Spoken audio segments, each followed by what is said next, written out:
English Premier League and Manchester United Football Club. A little bit of an overview for the Premier League.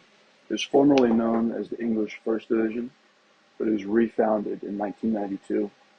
The main reason for this, some of the top clubs wanted more commercial freedom.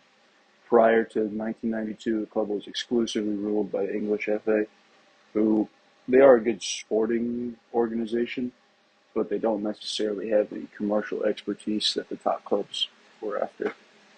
They're based in central London, so you can see this building to the right here. And remarkably, they only have 191 employees. I found that to be fascinating. I thought it would be a lot more than that. The English Premier League is a private company. There's 21 shares. 20 go to the clubs that are in the Premier League at the time, which of course can be any 20 clubs in England given the promotion and relegation system. And then that final share is given to the English FA. And that final share, they call it a special share. And effectively it has a veto power.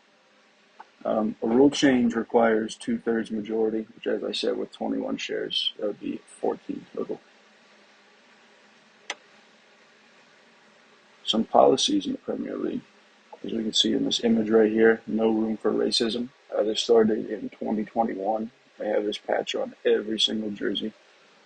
The league is also English FA, UEFA, and FIFA compliant. So if there are any rule changes in any three of those organizations, the Premier League abides by them. Some sponsorships in the Premier League. They have a domestic TV deal worth $8.4 billion, and that runs from 2024 to 2029. The US TV deal is $2.7 billion, and that runs from 2021 to 2027. So 2027 is coming up close. I would imagine they've already started negotiating a new deal, and I would have to imagine that will be much, much larger than the current one, because that seems fairly low. Some current events taking a lot of the headlines right now are the 115 financial charges against Manchester City.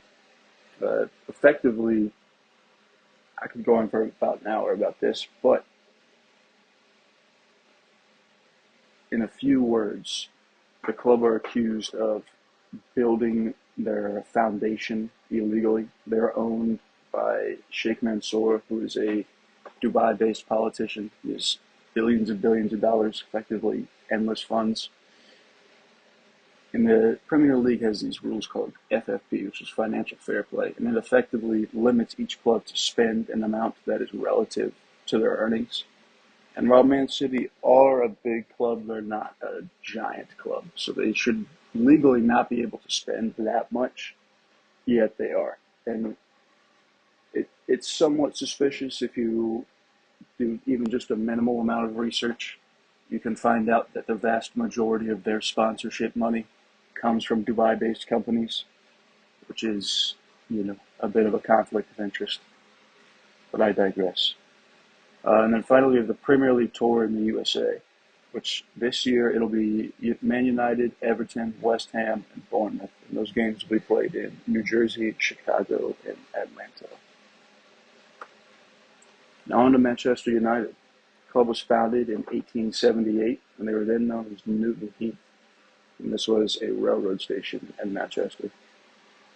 Fast forwarding several decades, one of the club's most formative days came in February of 1958.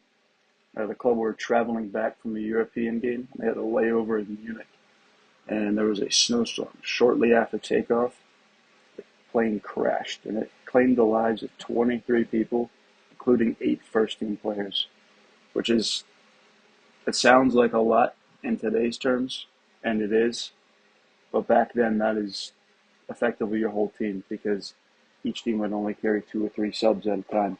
So losing 8 is, from a sporting perspective, I don't know how you can overcome that. But miraculously, just a decade later, they were able to win the Champions League for the first time, which is an incredible feat. And they won it 2 more times in 1999, which was the incredible treble, and then again in 2008.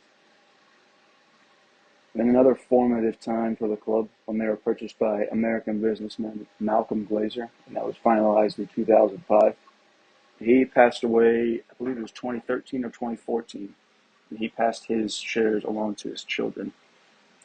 And then in 2024, Sir Jim Ratcliffe, who is now a minority owner, he owns around 27% of the club. He finalized that takeover. But there was an interesting change to the club with that purchase. He now runs the sporting direction of the club, no longer the Glazers, which was the complaint of many fans for a long time. The Glazers being American and not soccer people in general, they didn't know what they were doing. Sir Jim Ratcliffe is British, owns Nice Football Club in France, maybe knows a little bit more. Some policies of Man United. They live by 3 words: youth, courage, and success. The youth, as you can see in this image here, the class of '92, developing and promoting homegrown players. So starting players out in the academy and eventually working their way all the way to the senior team. Courage, continuing to perform through adversity. As I just mentioned, 1958, the club has been to the brink on several other occasions as well, and they keep going. And then success, winning the biggest trophies in Europe. Again, as I mentioned on the last slide, 3 Champions League wins. Some sponsorships at Man United. They have a deal with Adidas worth $1.1 billion, and that's over 10 years. And then annually, they're paid $75 million from Snapdragon to be their main shirt sponsor. And actually, I read something this morning, and I wish I would have known this sooner, but apparently Adidas has a buyout clause that should Man United not qualify for Champions League, Adidas can buy themselves out of the contract, which is very interesting because there's a very real chance United does not qualify for the Champions League next season. The governance structure. As I said, the Glazers still own the majority of the club, but now that Ratcliffe owns 27% of the club, he also runs the sporting side at least. And as you can see here, 2 of his people, Sir Dave Brailsford in the middle there, the glasses, and then Omar Barada to the right. Ethical dilemmas. This guy here is a player by the name of Mason Greenwood. He was a homegrown player at Man United. I believe he's actually from Manchester as well. And he was fantastic, to say the least. He broke into a team when he was 18 years old that finished second and was one of the top performers almost immediately. That is an incredible feat as a soccer player. In 2022, I believe it was January, there were images, videos, and audio recordings leaked of him. And it looked to me that he was pretty clearly abusing his girlfriend to a pretty significant degree. She ultimately decided not to press charges as she was pregnant with his child. I don't know what to think of that, but it is what it is. He never played another game for Man United once those were leaked. He was immediately suspended and didn't play again for a year. Nobody wanted to take him on because obviously that is a PR nightmare. Eventually he was loaned out to Getafe, which is a club in the Spanish top league. And after a year in Spain where he played fairly well, he was sold permanently to Marseille last summer for 30 million euros.